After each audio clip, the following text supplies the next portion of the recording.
اللہ الرحمن الرحیم یا ایہا الناس ضرب مثل فاستمعوا له ان الذین تدعون من دون اللہ لن يخلقوا ذبابا ولو اجتمعوا له وإن يسلبهم الذباب شيئا لا يستنقذوه منه ضعف الطالب والمطلوب ما قدر اللہ حق قدره ان اللہ لقوی عزیز اللہ یستفی من الملائکۃ رسلا ومن الناس ان اللہ سمیع بصیر یعلم ما بین ایدیہم وما خلفہم وإلی اللہ ترجع الامور یا ایہا الذین آمنوا ارکعوا واسجدوا واعبدوا ربکم وافعلوا الخیر لعلکم تفلحون وجاہدوا فی اللہ حق جہادہ هو اجتباکم وما جعل علیکم فی الدین من حرج ملۃ ابیکم ابراہیم وسماکم المسلمین من قبل وفی ھذا لیکون الرسول شہیدا علیکم وتکونوا شہداء علی الناس فاقیموا الصلاۃ وآتوا الزکاۃ واعتصموا باللہ هو مولاکم ونعم المولا ونعم النصیر صدق اللہ العظیم۔ گزشتہ درس میں یہ بات لاسٹ میں جو آئی تھی وہ یہ کہ یہ لوگ ایسی لوگوں کی عبادت کرتے ہیں جن کے بارے میں اللہ نے کوئی سند نہیں اتاری ہے۔ اس کی تفصیل میں نے کیا تھا کہ بھئی اللہ اگر کسی کو کہے کہ بھائی ان کی بات مانو تو ٹھیک ہے، تو اللہ نے کہا رسول کے بارے میں کہ ان کی بات مانو۔ باقی کسی کی بھی بات، جیسا ہم نے کہا تھا کہ ہمارے لیے واجب الاتباع نہیں ہے، ٹھیک ہے اچھی بات ہے، کوئی متقی آدمی بتا رہا ہے صحیح بات ٹھیک ہے مان لیں گے، واجب الاتباع نہیں ہے کوئی بھی نہیں، چاہے دنیا کا کوئی امام کے نام سے گزرے جو ہمارے یہاں اتنے سارے پھیلے ہوئے ہیں، فلاں امام کی اتباع فلاں، یہ سب جو ہے ایک غیر اسلامی بات ہے یہ۔ اسی سلسلے میں کہا گیا کہ ایسے لوگ جب اس طرف زیادہ آتے ہیں وَإِذَا تُتْلَىٰ عَلَيْهِمْ آيَاتُنَا بَيِّنَاتٍ تعرف فی وجوہ الذین کفروا المنکر یکادون یسطون بالذی یتلون علیہ آیاتنا۔ تو جب ان پر یہ آیت سنائی جاتی ہے تو ان کو چہرہ دیکھ کے آپ پہچان لیں گے کہ ان کے چہرے پر جو ہے مایوسی چھا گئی، مطلب کوئی قصے کہانیاں، کوئی وہ چھو منتر والا کوئی کرامات، کوئی کشف سب بیان نہیں ہو رہا ہے، اس میں بڑے مزہ آتا ہے سننے میں، بلکہ یہاں تک کہ اللہ تعالیٰ کہتے ہیں یکادون یسطون بالذین یتلون علیہم آیاتنا، ایسا لگے گا کہ جو آیت سنا رہا ہے اس کے اوپر وہ اب حملہ کر دیں گے، اتنے غصے میں آ جاتے ہیں یہ۔ اللہ نے کہا قل افانبئکم بشر ممن ذالک، کیا اس سے زیادہ شر کی بات بتاؤں تم کو، اور کیا بری چیز کیا ہے؟ النار، آگ، ان کو سمجھا دو۔ وعدہ اللہ الذین کفروا، یہ وعدہ کیا ہے اللہ نے ان کے لیے جنہوں نے حق کا انکار کیا ہے، وبئس المصیر، وہ بہت برا ٹھکانہ ہے۔ یہ بیک گراؤنڈ تھا جس پر بات ہو گئی تھی، میں نے صرف ترجمہ بتایا۔ اب چونکہ یہ صورت ہی شروع ہوئی تھی توحید سے، اور توحید کا سینٹر مکہ میں جو حج جو ہو رہا تھا اس پہ تمام مشرکانہ باتیں آ گئی تھیں، اس کی ساری تفصیل قرآن نے بیان کر دیا، کعبے کی حیثیت کیا ہے، کیا اس میں غلطیاں ہو رہی ہیں، کیا برائیاں ہو رہی ہیں، کیا اصل حج کیا ہے، ساری تفصیلات آپ لوگوں نے سنی ہیں۔ اور پھر اب گھوم کے پورا توحید پر ہی یہ معاملہ اب ختم ہو رہا ہے۔ اس سلسلے میں توحید اور وہ چیز جو توحید سے ہٹانے والی ہیں اس کا ذکر کر دیا گیا۔ میں نے اس لیے امپورٹنٹ کہا کہ اتنی امپورٹنٹ ہے کہ یہ ساری چیزیں ہمارے یہاں رائج ہیں بری طرح، اگر غور سے اس کو دیکھ ساری چیزیں رائج ہیں، اسی لیے توحید سے ہٹ رہے ہیں۔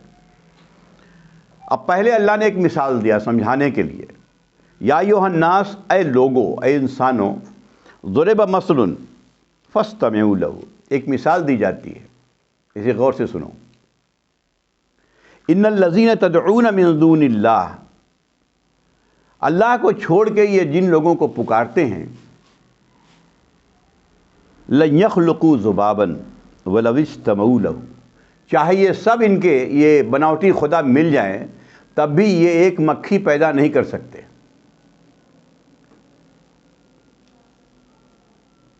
وَإِن يَسْلُبْهُمُ الذُّبَابُ شَيْئًا لَا يَسْتَنقِذُوهُ مِنْهُ، یہاں تک کہ یہ تو الگ بات ہے کہ نہیں پیدا کر سکتے، بلکہ یہ مکھی ان کے پاس سے کوئی چیز لے کے چلی جائے تو اسے وہ واپس نہیں لے سکتے، چڑھا ہوا رکھا رہتا ہے، مکھی لے کے چلی جاتی ہے۔ ضعف الطالب والمطلوب، کتنے کمزور ہیں یہ طالب، مانگنے والے اور مانگے جانے والے۔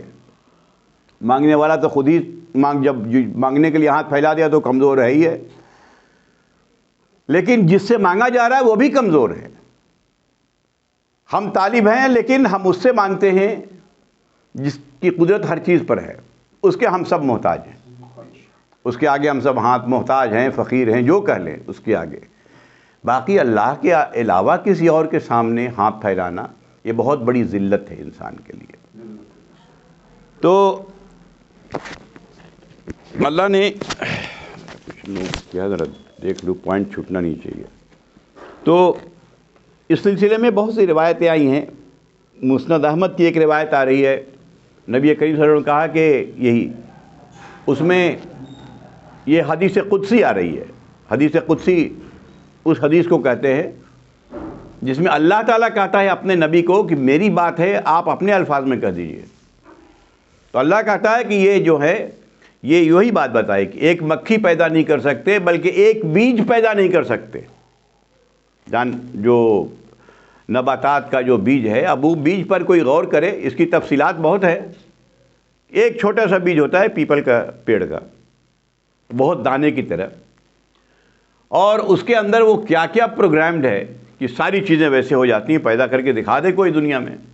اللہ نے کہا کہ یہ اس طرح کی اور بھی حدیثیں آئی ہیں، صحیحین میں بھی، مسلم اور بخاری میں بھی ایسی حدیثیں آئی ہیں۔ بہرحال تو سب سے پہلے یہ دیکھنا چاہیے، اس سے بڑی ایک اہم بات سامنے آتی ہے، وہ یہ کہ یہ ہاتھ، ہم تو طالب ہیں ہی ہیں، لیکن طالب صرف اللہ سے۔ ہم صرف اس سے مانگتے ہیں جس کے بس میں ہے دینا، میری حاجتیں پوری کرنا، میری فریاد کو سننا، جس کے ہاتھ میں ہے ہمیں صرف اس سے مانگنا۔ یہ تو پورے قرآن کا جزو لازم ہے، تو اس کے علاوہ کہیں اسلام نہیں ہے، یہ تمام انبیاء میں کامن رہا ہے۔ تو مطلوب کو دیکھنا چاہیے کہ کس سے مانگ رہا ہے۔ کوئی شخص مردے کے آگے ہاتھ پھیلاتا ہے، اور جا کے ہم جس ملک میں رہتے ہیں تو عام طور پر دیکھتے رہتے ہیں، کوئی شخص مردوں کے آگے جا کے ہاتھ پھیلاتا ہے جو قبر میں ہیں کہ تم دے دو ہم کو۔ یہ دیکھنا چاہیے کہ چاہے انسان کتنا بھی عظیم ہو جائے، کتنا بھی کوئی شخص عظیم ہو جائے، وہ بہرحال علی کل شیء قدیر نہیں ہو سکتا، ہر چیز پہ قادر نہیں ہو سکتا۔ ہم تو اس سے مانگیں گے جو ہر چیز پہ قادر ہے۔ اس لیے یہاں اللہ نے واضح کر دیا کہ طالب جو ہیں ان کو ہمیشہ دیکھنا چاہیے کہ مطلوب کون ہے۔ تو مطلوب اس وحدہ لا شریک کے علاوہ کوئی نہیں جو میری پوری کرے گا۔ اس سلسلے میں چیز اور بتا دیتا ہوں میں، ہمارے یہاں دلیل دی جاتی ہے، بھائی فلاں سے مدد مانگتے ہو، فلاں سے مانگتے ہو بھی، ارے بھائی زندوں سے مدد مانگنے کو تو کہا گیا ہے، تعاونوا علی البر والتقوی ولا تعاونوا علی الاثم والعدوان، مانگو۔ ہم آپ سے کہیں گے بھائی میری مدد کر دیجئے، جو جس کے تو کہا گیا کہ ایک دوسرے کی مدد کرو۔ یہاں تو جو بات ہو رہی ہے وہ مردوں سے مدد مانگنے کی بات ہے۔ اس کے لیے یہ تصویر گڑھی گئی کہ مردے، یہ ولی اللہ مرتے نہیں، یہ ایک کہانی قصہ، جبکہ اللہ تعالیٰ کہتا ہے کل من علیہا فان، جو بھی ہے اس کے اوپر اس کو فنا ہے، چاہے وہ نبی ہو، رسول ہو، ولی ہو، بزرگ ہو، کوئی ہو، سب کو فنا ہے۔ وَأَبْقَى رَبُّكَ، جو تمہارا باقی رہنے والا سی تمہارا رب ذوالجلال والاکرام۔ تو اس کے علاوہ کوئی نہ، قرآن میں اور اس طرح کی بہت سی آیات ہیں۔ سب کو موت، اللہ نے زندگی دیا ہے، موت دے گا۔ اور تو جو چلا گیا یہاں سے وہ عالم برزخ میں چلا گیا۔ اب وہ سنتا ہے نہیں سنتا ہے، اس کا عقیدہ گڑھا گیا کہ وہ مرتے نہیں ہیں، نعوذ باللہ من شرور انفسنا، یہ سب شرک کی طرف لے جاتی ہے۔ نہیں مرنے کی جو صفت ہے وہ صرف اللہ رب العزت کی ہے۔ اگر یہ چیز ہم اگر کسی دوسرے کو دے دیا تو وہ شرک ہو جائے گا۔ یہ صفت صرف اللہ کی ہے کہ جس کو موت نہیں آنی ہے۔ دوسری بات اس میں غلط لوگوں کو یہ بات غلط سمجھائی جاتی ہے، وہ کہ والدین سے مدد مانگتے ہو فلاں، ارے بھائی ہم مردوں سے مدد کی بات کر رہے ہیں، ان سے مانگنے کی مدد نہیں کر رہے ہیں۔ دوسری بات یہ کہ قرآن میں ہے کہ بھائی شہید جو ہے مرتے نہیں ہیں، قرآن میں ایسا کہیں نہیں کہا گیا۔ قرآن میں کہا گیا ہے وَلَا تَقُولُوا لِمَن يُقْتَلُ فِي سَبِيلِ اللَّهِ أَمْوَاتٌ، اللہ کی راہ میں جو قتل کر دیے گئے ان کو مردہ نہ کہو، بل احیاء، لیکن وہ زندہ ہیں، لیکن یہ دنیا والی زندگی نہیں، ولیکن لا تشعرون، یہ زندگی کو تم سمجھ نہیں سکتے، تمہیں شعور نہیں ہے وہ کیسی زندگی ہے۔ بالکل کلیئر کر دیا قرآن نے، یہ ہماری والی زندگی نہیں جس کو ہم سمجھ لیں گے۔ چلے گئے اللہ جو عالم برزخ میں کہاں رکھے ہوئے، ظاہر سی بات ہے جس نے اللہ کی راہ میں اپنی جان دے دی، اللہ کون سا مرتبہ کہاں دیا ہوگا، اتنے سارے شہداء ہوئے صحابہ کرام میں فنا کہاں دیا ہوا ہے۔ تو یہ سارے شرک کے راستے ہیں جن لوگوں نے کھولے ہیں۔ تیسری بات یہ کہتے ہیں کہ بھائی ہم ان سے ڈائریکٹ تھوڑی مانگتے ہیں، ہم تو یہ کہتے ہیں کہ آپ اللہ کے اچھے بندے ہیں اور آپ کے توسل سے ہم دعا مانگتے ہیں۔ چلیے ان کی یہ بات بھی مان لیں، حالانکہ یہ بھی جھوٹ ہے، میں بتاؤں گا کیسے جھوٹ ہے۔ توسل سے دعا مانگتے ہیں، قرآن میں یہ بات کہی گئی ہے کہ آپ اگر ان لوگوں سے پوچھیے، یعنی کفار مکہ سے، کہ من خلق السماوات والارض وسخر الشمس والقمر لیقولن اللہ، کہ اگر یہ جو ان سے پوچھئے کہ زمین و آسمان کو کس نے بنایا اور چاند اور سورج کو مسخر کس نے کیا، لیقولن اللہ، وہ ضرور کہیں گے کہ اللہ۔ کون؟ کفار مکہ، ان کا بھی عقیدہ یہی تھا۔ پھر بھائی ان سے کیوں مانگتے ہو؟ تو ان کا جواب یہ تھا ما نعبدہم، یہ سورہ زمر میں یہ بات آئی ہے، ما نعبدہم، ہم ان کی عبادت نہیں کرتے ہیں، الا لیقربونا الی اللہ زلفیٰ، کہ اللہ کے مقرب بندے ہیں، اللہ سے ہم کو قریب کر دیں گے۔ میری بات وہی بات جو یہ کہہ رہے ہیں، اگر ان کی بات مان لی جائے، حالانکہ یہ ڈائریکٹ بھی یہ کہتے ہیں، یا غوث المدد کون کہتا ہے؟ اس میں کہاں بیچ میں کوئی بات آ رہی ہے؟ ڈگڑی میری منادے اجمیر والے خواجہ، کہاں آ رہی ہے بیچ میں کوئی بات؟ کوئی آتی ہے؟ ایسے ہی بلاتے ہیں لوگ، لیکن جو کہتے ہیں وہ مان بھی لیا جائے تب بھی وہی بات آتی ہے۔ اس لیے شرک جو ہے یہ ایسا گناہ ہے جس پر قرآن نے بہت سختی کیا ہے، اور کہہ دیا کہ ہم سارے گناہ ہم چاہیں تو معاف کرتے ہیں، لیکن شرک نہیں معاف کریں گے ہم قیامت میں۔ دنیا میں توبہ کر لو تو معاف تو ہو جائے گا، مرنے کے بعد اگر کوئی شرک پہ مرا ہے تو یہ چیزیں اللہ کے نزدیک یہ قابل معافی جرم نہیں ہے، یہ معاف نہیں کیا جائے گا۔ یہ قرآن کی آیت بالکل واضح ہے اس سلسلے میں۔ اس لیے یہاں قرآن نے واضح کر دیا، توحید کی بات آ رہی ہے، ذوفت طالب والمطلوب، طالب کو دیکھنا چاہیے کہ مطلوب کون ہے، مطلوب صرف خدا ہے جس سے مانگا جا سکتا ہے۔ جب حدیثوں میں یہ آ گیا کہ جوتے کا تسمہ اگر مانگنا ہے تو اللہ سے مانگو، یہ حدیث کے الفاظ آ رہے ہیں، اور کیا بات کہی جا سکتی ہے؟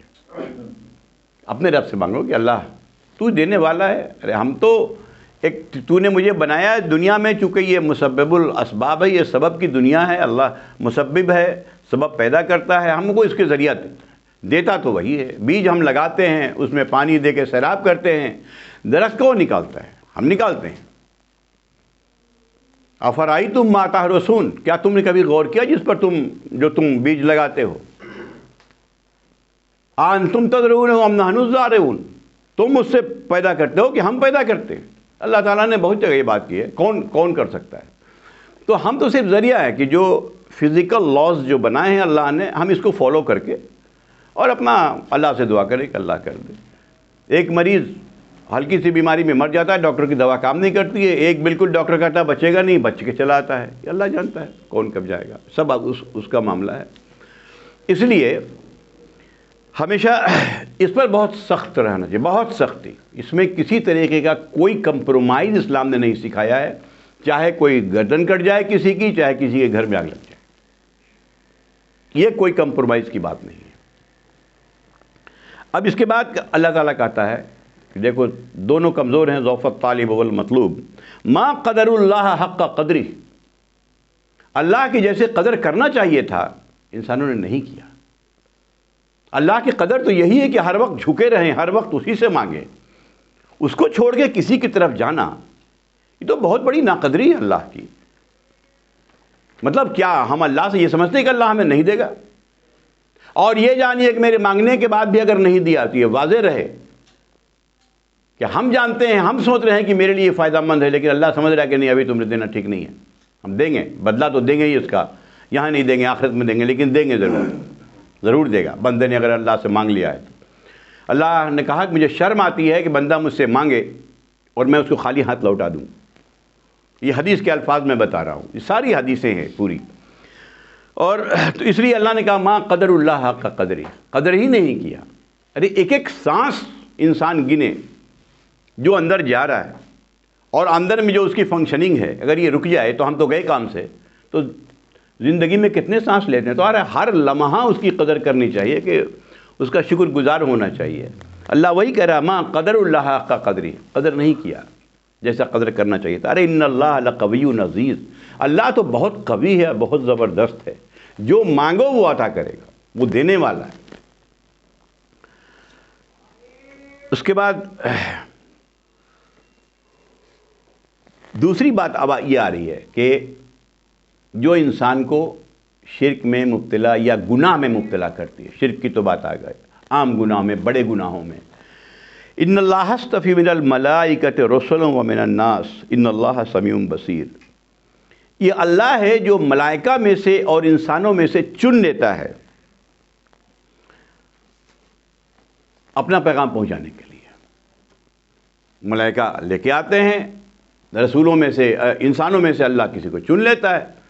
ہمارے رسول محمد رسول اللہ صلی اللہ علیہ وسلم کو اللہ نے چن لیا کہ ٹھیک ہے یہ ہمارے نبی ہیں، رسول ہیں، آخری رسول ہیں، ان کو چن لیا. اب ان کے اوپر اور کہہ دیا کہ ما آتاکم الرسول فخذوہ وما نہاکم عنہ فانتہوا. رسول جو دے دے وہ تم لے لو اور جس سے منع کر دے اسے رک جاؤ. کہہ دیا وما ینطق عن الہوی ان ہوا الا وحی یوحی. یہ اپنے ہوائے نفس سے بات نہیں کرتے ہیں، ان کے زبان سے جو بات نکلتی ہے میری طرف سے وہی ہوتی ہے. اس سے بڑھ کے اور کیا بات آئے گی؟ رسول کی اتباع کرو. اللہ تعالیٰ کہہ رہا ہے کہ یہ ہم کرتے ہیں، لیکن انسان نے یہ اللہ سب سننے والا اور جاننے والا ہے. لوگوں کو یہ کنفیوژن ہو رہا تھا کہ آخر یہی کیوں رسول بن گئے، دو کیوں نہیں بنے، فلاں 10 طرح کی باتیں. اور اس کے بعد میرے بہت سے شفاعتی ہیں، جیسے یہود کے یہاں یہ معاملہ چلا آ رہا تھا، بہت سے شفاعتی ہیں میرے. اللہ نے کہا پہلے اسی میں جواب آ چکا ہے پہلے کہ شفاعت وہی کر سکتا ہے جس کو اللہ اجازت دے گا. اس لیے کہ اللہ جانتا ہے، صرف اور صرف اللہ جانتا ہے، اللہ کے نبی بھی نہیں جانتے کہ جو بندہ، یہ بندہ دنیا میں کیا کر کے آیا ہے، یہ شفاعت کے لائق ہے کہ نہیں ہے، اس کے کیریکٹر شفاعت کے لائق ہیں یا نہیں ہیں، یہ کون جانتا ہے؟ صرف اللہ جانتا ہے. اس لیے قرآن میں جہاں یہ بات آئی یعلم ما بین ایدیہم وما خلفہم، اگلے اور پچھلے سب کا علم اسی کو ہے، کون کیا کر رہا ہے، کہاں کیا کر رہا ہے، کس کا کیا کیریکٹر ہے. آپ کے سامنے خوب ابا جبا قبا میں آ جائیں، داڑھی رکھ کے عطر لگا کے بولے بڑے، کوئی ہاتھ چومے، کوئی پیر چوم رہا ہے، تو اس سے یہ نہ سمجھ لیجئے گا کہ اللہ کے نزدیک بھی وہ صحیح ہے. تو اللہ جانتا ہے کون کیسا ہے. تو اس لیے یہ بات وَإِلَى اللَّهِ تُرْجَعُ الْأُمُورُ، اور سارے معاملات اسی کی طرف لوٹتے ہیں. تو شرک یہ انسان کو جو گناہ پر ابھارنے والی چیز ہے، وہ ایک شفاعت کا غلط تصور ہے. فلاں حافظ بخشوا لیں گے 70 لوگوں کو، فلاں ان کو بخشوا لیں گے، فلاں اور لوگوں کے بعد کیا بڑے شیخ عبد القادر جیلانی رحمۃ اللہ علیہ، وہ تو جائیں گے نہیں جب تک کہ اپنے مریدوں کو نہیں بخشوا لیں. اللہ کے رسول فرماتے ہیں کہ اے فاطمہ، اے میری پھوپھی صفیہ، دنیا میں جو مال لینا ہے لے لو، اللہ کے یہاں میں کچھ نہیں دے پاؤں گا. اب یہ حدیث کے بعد اور کچھ بات سامنے آتی ہے. رسول پیغام پہنچانے آئے تھے، دے دیا. تو ایک دوسرا معاملہ ہے جو اس کے بعد ایک تیسری آیت اس میں آ رہی ہے، یا اے ایمان والو، یا ایھا الذین آمنوا ارکعوا واسجدوا واعبدوا ربکم وافعلوا الخیر لعلکم تفلحون فلاح کی ایک بنیادی بات بتا دیا یہاں پر کہ فلاح کے لیے اگر کوئی چیز ضروری ہے سب سے اہم تو وہ کیا ہے؟ شرک سے باز رہنا. اس کے بعد ہی کوئی سوچ سکتا ہے کسی بھی طرح فلاح کرتے ہیں کامیابی کو. یہ کامیابی ہم لوگ بھی کہتے ہیں دنیا میں کوئی بڑا کامیاب ہو گیا تو ہم تو اسی کو کامیاب سمجھتے ہیں کہ 2-4 کوٹھیاں 2-4 کار ہو جائے 2-4 اپنا بڑے رنگ ہوں, کوئی عہدہ مل جائے, کوئی پوسٹ مل جائے, سب اپنے کو بڑے کامیاب سمجھتے ہیں. اللہ بار بار قرآن میں یہی کہہ رہا ہے کہ فوز الکبیر کیا ہے, بڑی کامیابی. یہ کامیابی کیا ہے؟ ہم چاہے آج کرو ابھی اسی حالت میں رہیں, چاہے کھرب پتی ہو جائیں, چاہے کل کو زیرو پہ آ جائے, الٹیمیٹلی جو اللہ نے وقت لکھا ہے چلے جانا ہے, معاملہ ختم, سب کچھ چھوڑ دیجیے. تو اللہ تعالیٰ یہاں کہہ رہا ہے اے ایمان والو رکوع کرو, سجدہ کرو, وَاعْبُدُوا رَبَّكُمْ, اور اپنے رب کی عبادت کرو, یعنی اپنے رب کے قانون پر چلو. وَافْعَلُوا الْخَيْرَ, اور اعمال میں خیر لاؤ, بہتر عمل کرو, اچھے عمل کرو. لعلکم تفلحون, شاید کہ اس بات سے تم فلاح پا جاؤ. یہ فلاح کہا کہ یہی فلاح ہے جو اخروی فلاح ہے, جو آخری فلاح ہے. دنیا میں تو کسی طریقے سے انسان زندگی گزر کر ہی لیتا ہے, ہو ہی جاتی. ایک مانگنے والا بھی مانگ کے مسجد کے کر کے اپنا زندگی گزار لے, جاؤ معاملہ ختم ہو گیا. اس کے بعد آنکھ بند ہو گئی, معاملہ ختم ہو گیا. یہاں پر ایک بات بتا دوں کہ یہ آیت جو ہے امام شافعی کے نزدیک آیت سجدہ ہے, صرف ایک امام کے نزدیک. اس میں تھوڑا اختلاف ہے, لیکن یہ سب ٹیکنیکل باتیں ہیں, ہمیں تو ہر آیت پہ سجدہ کر لینا چاہیے. تو اب سوال یہ ہے, اس صورت میں 2 جگہ, ایک پہلے تو آیت سجدہ آئی تھی, ایک یہ بھی آیت سجدہ, لیکن ایک امام کے نزدیک ہے, اور باقی لوگوں نے کہا کہ نہیں اس میں صرف سجدہ نہیں ہے, اس میں رکوع سجود عبادت سب کہا گیا. تو دراصل یہ نماز کی حیت ہے سجدے کے لیے. بہرحال ایک علمی بحث ہے, اس میں کوئی غلط صحیح کا معاملہ نہیں ہے, لیکن بہرحال سجدہ تو سجدہ ہی ہے. اپنے رب کو سجدہ کرنا تو جتنا کر لیں اتنا بہتر ہے. کثرت سجود کی کثرت جو ہے, ایک حدیث میں آتا ہے نا, ایک صحابی سے پوچھا کہ خوش ہو گئے کسی پوچھا کہ مانگو کیا مانگتے ہو, تو صحابی بھی اسی تھے, ہم تو تھے نہیں کہ مانگ لیتے 2-4 کوٹھیاں دے دیجیے. کہا کہ اے رسول اللہ, میں جنت میں آپ کا پڑوس چاہتا ہوں, آپ کا ساتھ چاہتا ہوں. اللہ کیا مانگا.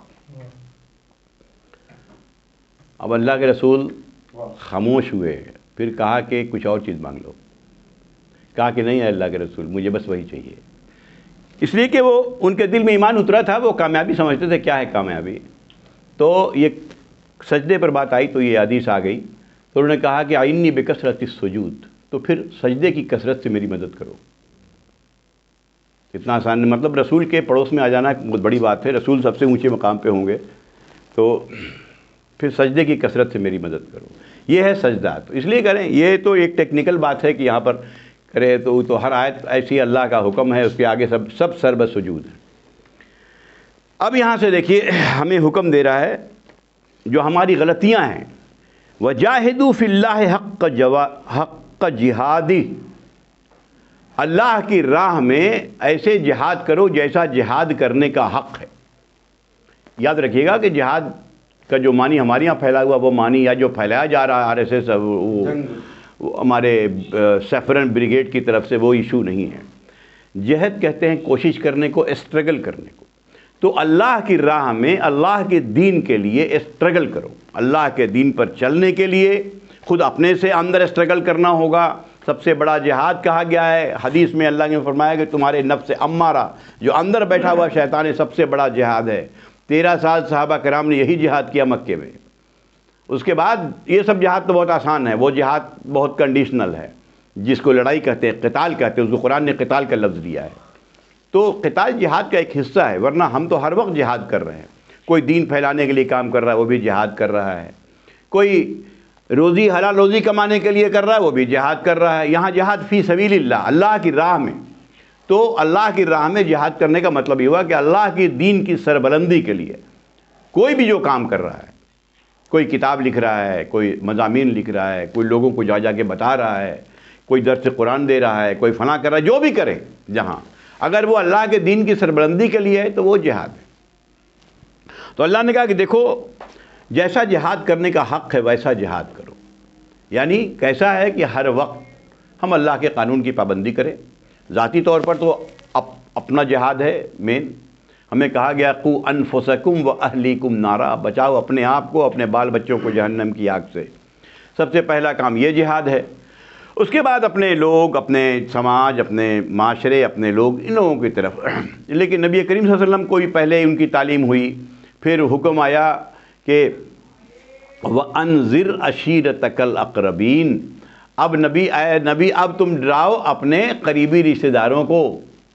تو پھر دعوت ہوئی، اور دعوت کا قصہ سیرت میں آیا. پھر آپ نے وہاں سے شروع کیا، پھر کہا کہ اعلان کر دو.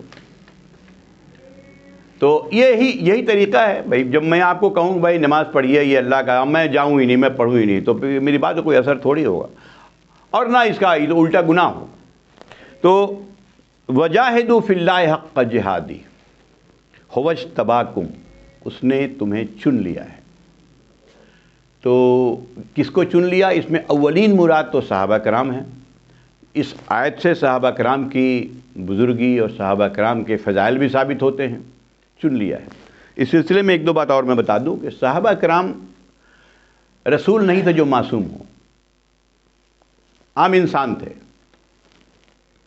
اور اللہ کے نبی صلی اللہ علیہ وسلم کے مدرسہ کے پہلے پروڈکٹ، تو ظاہر ہے کہ ان سے پاک اور کوئی ہو نہیں سکتا. لیکن انسان تھے تو ان میں غلطیاں بھی تھیں، کمیاں بھی تھیں. ایسے بہت سے روایات میں آتے ہیں.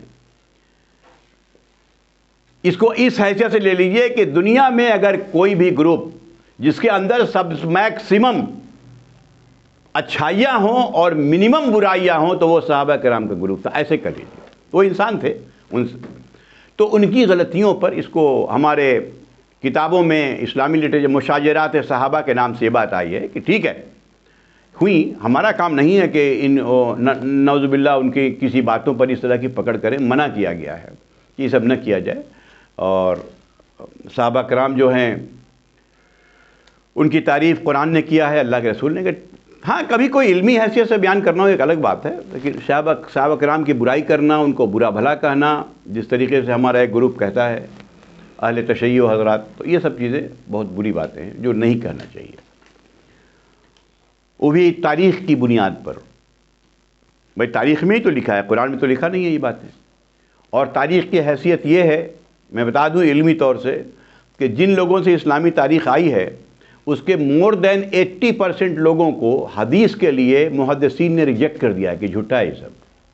انہی لوگوں کے تھرو اسلامی ہسٹری میں رکھ لیا لوگوں نے کہ ہسٹری سے اتنا فرق نہیں، لیکن حدیث میں تو فرق پڑ جائے گا، اس لیے حدیث سے تو آؤٹ کر دیا ان لوگوں کو. ان لوگوں کے تھرو ہسٹری آ رہی ہے. اب کس نے کیا کہا، جھوٹی بات ہے، سچی بات ہے. آج کے پالیٹکس کو تو ہم سمجھ نہیں سکتے، اس وقت کے پالیٹکس کو کیا سمجھیں گے. تو ان چیزوں پر صحابہ کرام کو کبھی بھی کوئی لان تان کرنا، کوئی برا کرنا، یہ بہت بری بات ہے، بہت بری بات، بڑا گناہ ہے. یہ سب نہیں کرنا چاہیے. انہی لوگوں کی جانثاری ہے جو نبی کریم صلی اللہ علیہ وسلم کو ساتھ دیا، جو اسلام ہم تک پہنچا ہے. اس طریقے سے یہ نہیں کرنا چاہیے.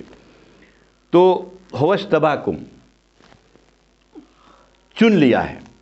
اب صحابہ کرام کو چنا یہ اصلاً، اور طبعاً اس کے بعد یہ پوری امت مسلمہ کو چن لیا ہے.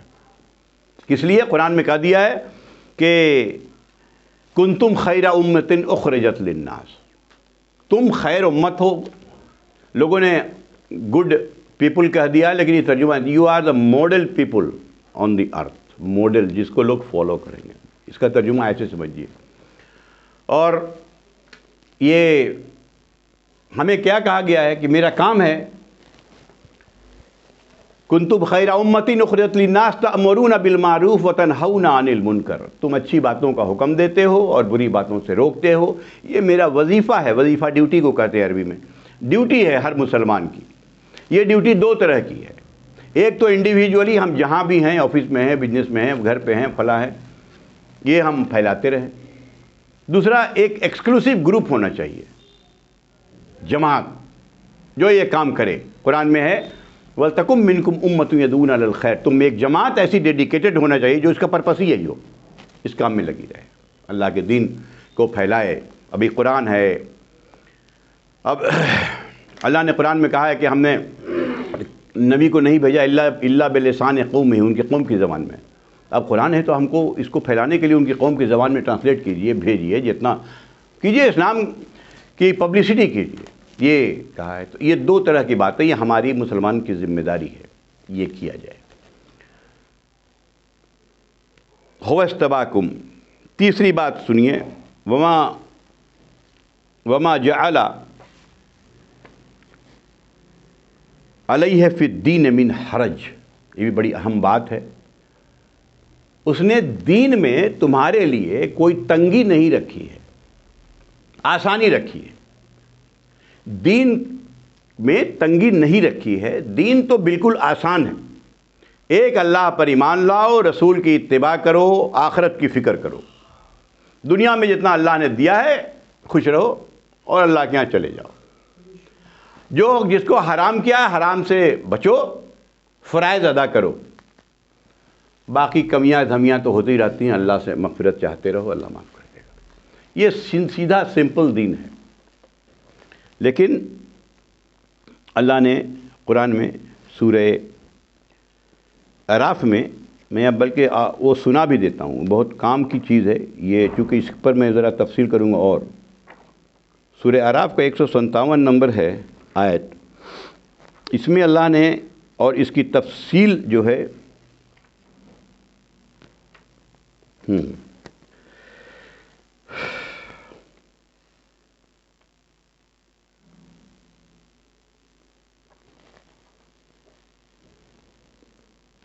یہ جو نبی آئے ہیں کہہ رہے ہیں کہ یہ الذین یتبعون رسول النبی الامی، جو لوگ اتباع کرتے ہیں اس رسول کی، اس نبی کی جو امی ہیں،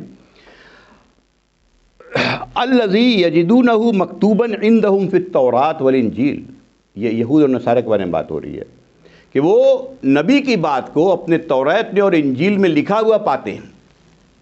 جو نبی کی ظاہر سی بات ہے وہی توحید کا پیغام تھا۔ یامرہم بالمعروف وینہاہم عن المنکر، جو بات آئی وہ معروف کا حکم دیتے ہیں، برائی سے روکتے ہیں۔ نبی کا کام سنیے گا، وَيُحِلُّ لَهُمُ الطَّيِّبَاتِ، پاک چیزوں کو وہ حلال کرتے ہیں۔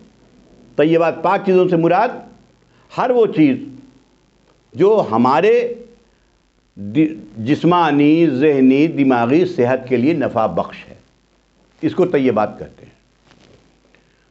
وَيُحَرِّمُ عَلَيْهِمُ الْخَبَائِثَ، اور جو خبیث چیزیں ہیں اس سے منع کرتے ہیں، جو ہر طرح سے میرے دل، دماغ، ذہن، جسم، صحت سب کے لیے نقصان دہ، اس سے منع کیا گیا ہے۔ وَيَضَعُ عَنْهُمْ إِصْرَهُمْ وَالْأَغْلَالَ الَّتِي كَانَتْ عَلَيْهِمْ، یہی وہ آیت ہے یہاں پر جو یہاں پر بات کہی جا رہی ہے، اور ان پر سے وہ بوجھ اور وہ زنجیریں کاٹ دے رہا ہے یہ نبی جو انہوں نے اپنے آپ اپنے اوپر ڈال لیا تھا۔ تو یہاں پر موبائل تھا میرا، اب یہاں پر میں مولانا ابوالکلام آزاد نے اس آیت کی تفسیر میں جو لکھا ہے میں صرف سنا دیتا ہوں کہ اس آیت کا کیا مطلب ہے اس بوجھ کا، پھر میں بتاؤں گا۔ مولانا آزاد فرماتے ہیں، آج کل تو آسانی ہو گئی نا، لکھنے میں وقت لگتا ہے، فوٹو لے لیا چلے آئے۔ تو دیکھیے مولانا آزاد لکھتے ہیں کہ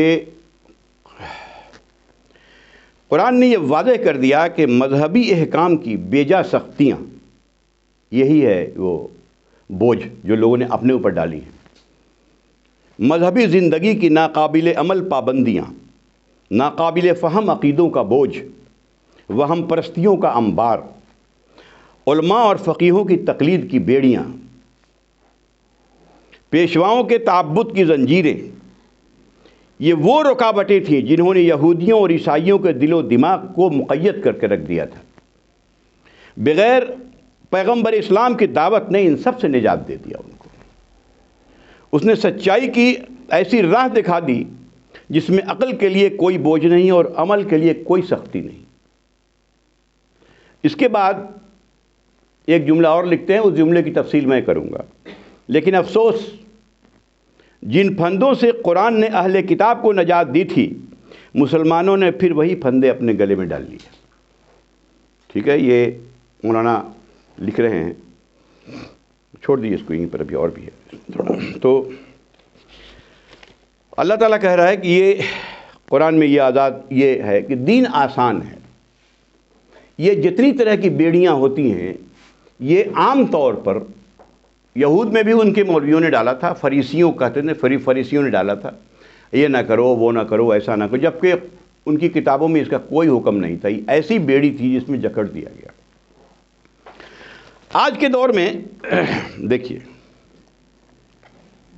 ایسی ایسی بیڑیاں ہیں ہمارے یہاں فقہ کی کتابوں میں. آپ دیکھیے گا ایک تو ہنسی بھی آئے گی اور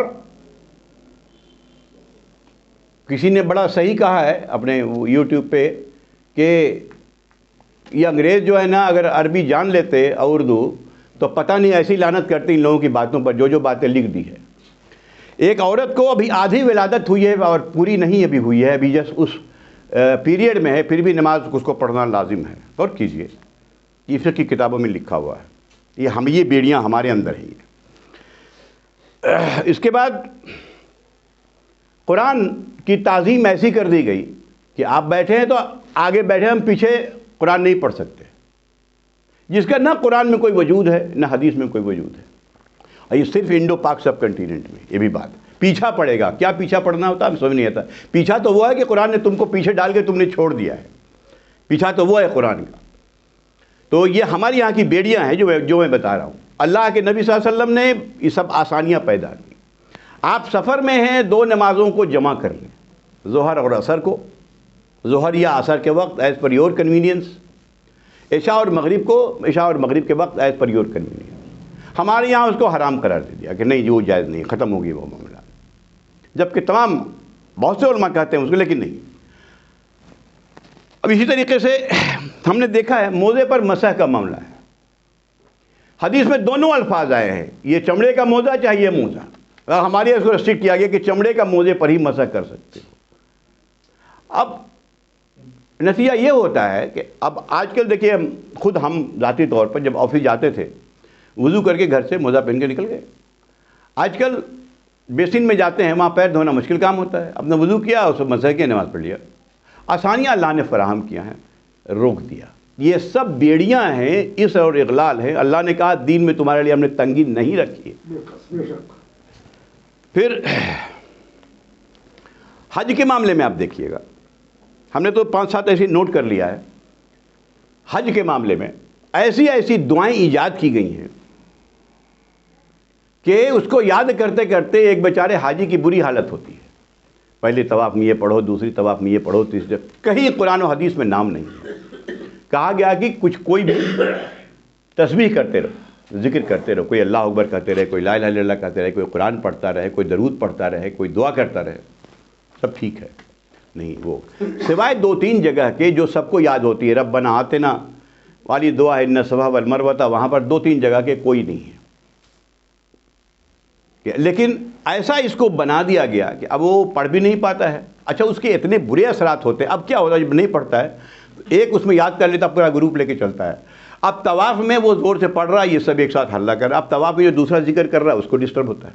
آپ کو آہستگی سے پڑھنا چاہیے. اس طرح کی 1000 چیزیں ہیں جو اسی طریقے سے تصویر کے معاملے میں غلو. ایک بھائی صاحب پوچھ رہے تھے ہم سے، تصویر کے معاملے میں غلو ہے ہمارے یہاں کہ بالکل وہ تو دیکھنا ہی حرام ہے تصویر کی طرف. حالانکہ آپ تو بیچارے تھوڑا سا نرم ہو گئے ہیں، کھنچاتے بھی ہیں اور کھنچواتے بھی ہیں سب کچھ. تو یہ اتنا غلو، یہ سب چیزیں جو ہم نے اپنے اوپر لاد رکھی ہیں، یہ ہے، ایسا ہے. اللہ نے ہر معاملے میں آسانیاں پیدا کر دی ہیں، اصول بتا دیے ہیں، اس پر عمل کرو. غلطی ہو گیا اللہ سے دعا کیا جائے. اللہ نے یہی بات یہاں بتائی ہے کہ ہم نے دین میں کوئی حرج نہیں رکھا ہے. وَمَا جَعَلَ عَلَيْكُمْ فِي الدِّينِ مِنْ حَرَج. اللہ نے کوئی تنگی نہیں رکھی ہے تمہیں دین میں، دین آسان ہے. ملت ابیکم ابراہیم، اس میں چوتھی بات کہی گئی، یہ تمہارے باپ ابراہیم کی ملت ہے. یہ ملت تو نوح علیہ السلام کی بھی ہے، ملت تو آدم علیہ السلام کی ہے. ابراہیم کی اس لیے کہا گیا کہ مکے والے تو کہتے تھے ہم تو انہی کی اولاد ہیں، اور یہود اور عیسائی یہ 3 تو تھے ہی، ان سب کہتے تھے کہ ابراہیم تو ہمارے پروجوں میں سے ہیں. تو یہ سب کے کامن تھے، اس لیے کہا گیا تمہارے باپ ابراہیم کا دین ہے یہ. جو یہ نبی صلی اللہ علیہ وسلم جو سکھا رہے ہیں تمہیں دین، یہ تمہارے باپ ابراہیم کا دین ہے۔ تم نے دین کی ایسی شکل بدل دی کہ وہ ابراہیم کا دین ہی نہیں رہا۔ اب اس کے بعد دیکھیے، هو سماکم المسلمین من قبل وفی ھذا، یہ بڑی اہم آیت ہے، اس پر ہی مولانا نے بہت کچھ لکھا ہے۔ اس نے تمہارا نام مسلم رکھا ہے، پہلے بھی مسلم رکھا تھا، ابھی بھی مسلم رکھا ہے، لیکن جب بھی یہ فرقہ پرستی ہوئی ہے، یہ نام جیسے یہود، یہ بھی مسلم تھے، قرآن میں جیسا ہے سب کا مسلم رکھا۔ اب اس میں ایک زمانہ آیا، ایک بادشاہ یہودا آ گیا، اب اس نے اپنے جو اس کا معاملہ تھا اس کو لاگو کیا اور کہا کہ نہیں ہم تو یہودا والے، ایک فرقہ بنا تھا، وہ فرقہ ہوتے ہوتے یہودی مذہب کا ہی نام پڑ گیا اسے۔ اب ہمارے یہاں دیکھیے، ہم حنفی ہیں، ہم شافعی ہیں، ہم مالکی ہیں، ہم حنبلی ہیں، ہم اہل حدیث ہیں، ہم دیوبندی ہیں، ہم بریلوی ہیں، ہم فلاں ہیں، ایک کر کے رکھ دیا، بلکہ ٹی وی پر آ کے بیٹھتا بولتا ہم تو حنفی بریلوی ہیں، ہم اسی حساب سے بات کریں گے، مسلم تو بولتا ہی نہیں سر سے۔ نام کے بدلنے سے پوری حیت بدل جاتی ہے، نام کے بدلنے سے پوری حیت بدل جاتی ہے۔ اس پر مولانا ابو الحسن علی ندوی صاحب نے ایک کتاب لکھی تصوف کے اوپر، کہ اصل اس کا نام تھا تزکیہ نفس، یہ قرآن حدیث کا نام ہے، اگر یہ نام رہتا اور تصوف نام نہیں ہوتا تو بہت کچھ برائیاں اس پہ نہیں آتی، لیکن آ گئی، نام بدل لینے سے یہی بات ہو گئی۔ تو اس نے تمہارا نام مسلم رکھا، اگر کوئی پوچھتا ہے آپ کیا ہے تو ہم مسلم ہیں، اس کے علاوہ ہم کچھ نہیں بھائی۔ مسلم اسی کو کہتے ہیں جو توحید پر، رسالت پر، آخرت پر ایمان رکھ لیتا، وہ مسلم ہو گیا، معاملہ ختم ہو گیا۔ باقی اختلافی معاملات ہیں، کچھ معاملہ ہم آپ سے اختلاف کرتے ہیں، آپ ہم سے، تو یہ سب تو ہوتے رہیں گے، صحابہ کرام کے درمیان بہت سارے تھے یہ تو، لیکن کبھی کسی نے ایک دوسرے پر کچھ بھی نہیں کیا، سب ایک دوسرے کی ویسی تعظیم کرتے تھے۔ سخت اختلافات تھا حضرت عمر حضرت علی میں، لیکن حضرت عمر کا کوئی فیصلہ بغیر علی کے مشورہ کے نہیں ہوا کرتا تھا، علی مشورہ دیں گے اس میں۔ تو یہ ہے آپس میں اس طرح کا کوئی بھی یہ فرقہ بندی، یہ چیزیں ہو رہی ہیں، یہ فلاں کی مسجد، بلکہ یہ مسجد کا اگر نام دے دینا، یاد رکھیے گا، یہ بھی بتا دوں میں، سورہ توبہ میں ہے، مسجد کا اگر یہ نام دے دینا کہ یہاں صرف فلاں فرقے کے لوگ، فلاں فرقے کے لوگ نماز پڑھیں گے، دوسرے نہیں پڑھ سکتے، تو وہ مسجد نہیں ہے۔ سورہ توبہ میں ایسے لوگوں کو، ایسی مسجد کو مسجد زرار کہا گیا ہے، جو یہودیوں نے بنوائی تھی اور اللہ کے رسول نے اس میں آگ لگائی، کہا کہ اس میں آگ لگاؤ، یہ منافقوں نے بنوائی ہے ایک فرقہ بنانے کے لیے۔ تو تفریق بین المسلمین کا لفظ ہے اس میں، جو یہ تفریقی پیدا ہو گئی نا، ایک مسجد اللہ کی ہوتی ہے، اس میں کوئی بھی پڑھ سکتا ہے نماز۔ اگر اس نے نام دے دیا کہ نہیں یہاں صرف بریلوی پڑھے گا، یا صرف دیوبندی پڑھے گا، یا صرف اہل حدیث پڑھے گا، ٹھیک ہے، آپ کسی طریقے سے نماز پڑھاتے ہیں، اس سے کوئی مطلب نہیں ہے، آپ اہل حدیث طریقے سے پڑھتے ہیں، وہاں کوئی بھی آگے نماز پڑھے گا مسلمان، جو بھی ہو۔ لیکن اگر کوئی کہہ دے کہ نہیں ہو سکتا ہے، یہاں یہی آئیں گے، باقی دوسروں کو نکال دیا جائے گا، تو وہ مسجد نہیں ہے، کسی قیمت پر نہیں ہے، وہ مسجد زرار ہے، وہ مسجد اس لائق ہے کہ جلا دی جائے۔ سورہ توبہ کی آیت ہے، اس کی تفصیل کبھی کریں گے انشاءاللہ۔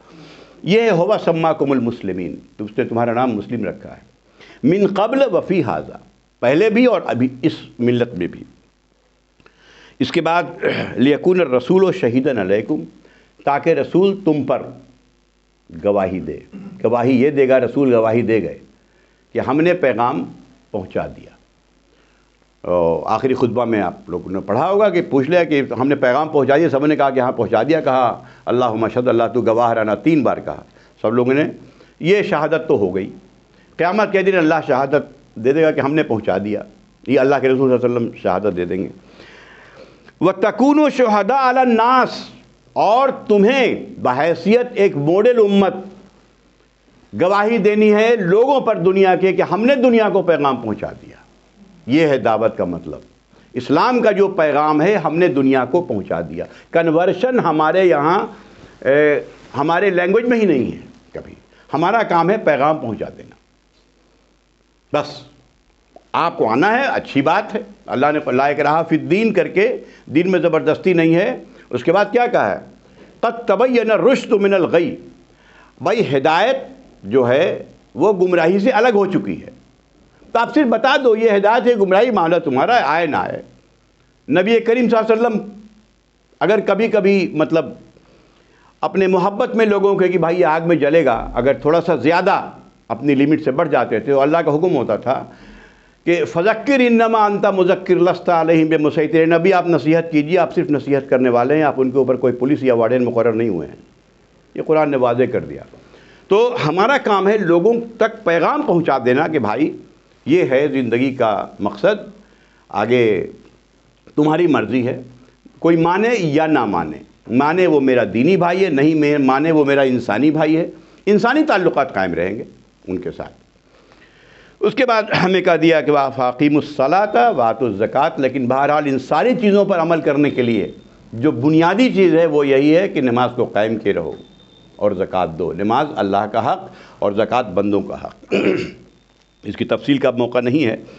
اور یاد رکھیے گا کہ زکوٰۃ جو ہے وہ ایک دینی فرض ہے، فرائض میں سے ہے، نماز اور زکوٰۃ برابر، اس لیے کہ جن لوگوں نے زکوٰۃ سے منع کر دیا ابوبکر صدیق رضی اللہ عنہ ان کے خلاف جہاد کر دیا۔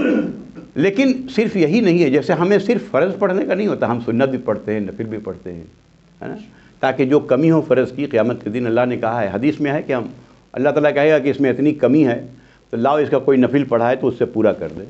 ویسے ہی زکوٰۃ بھی ہے، صرف فرض تو فرض ادا کر دیا، اس کے علاوہ جتنے بھی ہم صدقات، یتیم کی، بیواؤں کی، فلاں کے، اس میں کوئی مذہب کا معاملہ نہیں ہے، کوئی بھی یتیم ہو، کوئی بیوہ ہو، کوئی حاجت مند ہو، اس کی مدد کرنا، وہ بھی اللہ کا بندہ ہے، اس کی مدد کرنا یہ ایکسٹرا ہے۔ ایسا نہیں ہے کہ ہم نے زکوٰۃ کی پڑیا باندھ کے جو رکھ دیا دکان میں کہ دے دیا معاملہ ختم ہو گیا، ایسا نہیں ہے، صدقات کرتے رہنا چاہیے، بہت سے بلاؤں کو ٹالتی ہے، اس لیے اللہ نے کہا وَاعْتَصِمُوا بِاللَّهِ هُوَ مَوْلَاكُمْ، اور اللہ کو مضبوطی سے پکڑ لو۔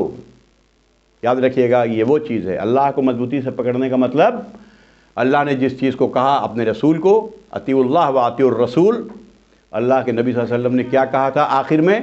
یہی کہا تھا کہ ترکت فیکم امرین، میں تمہیں دو چیزیں چھوڑے جاتا ہوں، کتاب اللہ و سنتی، اللہ کی کتاب اور اپنی سنت، یہ دو چیزیں چھوڑے جا رہا ہوں۔ لن تضلوا، تم ہرگز گمراہ نہیں ہوں گے، اور تمسکتم بہما، اگر ان دونوں کو پکڑے رہے۔ تمام گمراہی کی وجہ یہی ہے کہ اللہ کی کتاب کو چھوڑ کے ہم نے فلاں پر فلاں پر فلاں پر فلاں پیر فلاں مرشد فلاں یہ فلاں کتاب فلاں وہ جو بھی ہے کتابیں، ان لوگوں کی اپنی رائے ہیں، قرآن حدیث کے مطابق ہے اس کو لے لیں، نہیں مطابق ہے اس کو چھوڑ دیں۔ اللہ کی یہاں ان سب کتاب کی کوئی اوتھینٹسٹی نہیں ہے، قطعی نہیں ہے۔ اللہ نے کہا دیا، اب یہ آیا نا کہ ہم ان کے لیے کوئی سلطان، کوئی سند ہم نے نہیں اتاری ہے ان لوگوں کے لیے، کسی چاہے کوئی بھی ہو۔ تو فنعم المولا ونعم النصیر، کیا ہی اچھا وہ مولا ہے جس نے یہ ساری باتیں تمہیں بتا دیں، اور کیا ہی مدد کرنے والا ہے، اس میں اللہ مدد کرے گا۔ یہ چند بہت اہم باتیں تھیں۔ اس میں ایک چیز میں بھول گیا، میں 1 منٹ میں بتا دوں کہ جو سختی جیسے عورتوں کی تعلیم کے بارے میں ہمارے یہاں آپ نے نہیں دیکھا ہوگا، کتابوں میں ہے کہ ہمارے یہاں یہ لکھ دیا گیا تھا کہ عورتوں کو نہیں پڑھاؤ، اور یہ کتابت بھی اس کو مت سکھاؤ، بس اس کو صرف اللہ رسول نماز بتا دو، معاملہ ختم ہو جائے۔ بلکہ کچھ کتابوں میں تو یہ بھی لکھا ہے کہ زیادہ پڑھ لے گی نا تو اپنے لور کو خط لکھنے لگے گی، مت پڑھاؤ، ایسی باتیں کتابوں میں لکھی ہیں، سمجھ گئے جناب۔ تو اس سلسلے میں میں بتا دوں کہ ہم یہود کے ساتھ کتنا شانہ بشانہ ہیں۔ ایک بات کہا کہ میں باتیں ختم کروں گا کہ یہود کے علماء نے کیا کہا تھا، غور کیجئے گا، انگریزی میں ہے یہ تلمود، ان کی فقہ کی کتاب ہے یہود کے۔ Whoever teaches his daughter Torah is as though he taught her obscenity، جس نے بھی توریت پڑھایا لوگوں کو تو اس نے اس کو عریانیت سکھائی، سنیے گا، ننگاپن سکھایا۔ ون ربی asserted، ربی کہتے ہیں ان کے علماء کو، فقیہ کو، نے کہا let the words of Torah rather be destroyed by fire than imparted to women، توریت کا جلا دینا، جل جانا، اس سے کہیں بہتر ہے کہ عورت کو پڑھایا جائے۔ یہ ان کے علماء کا فتویٰ تھا، ان کے آج بھی موجود ہے، اور ہمارے یہاں کا بھی فتویٰ یہی ہے۔ میں یہی دکھانے کے لیے آیا تھا کہ کوئی ذرا بھی فرق نہیں ہے، ایک وہی راستے پر ہم لوگ ہیں۔ سننے کے بعد اللہ تعالیٰ سے یہ دعا ہے کہ اللہ تعالیٰ ہم کو صحیح قرآن کا صحیح فہم عطا فرمائے اور اس پر عمل کی توفیق عطا فرمائے۔ آخر دعوانا ان الحمد للہ رب العالمین۔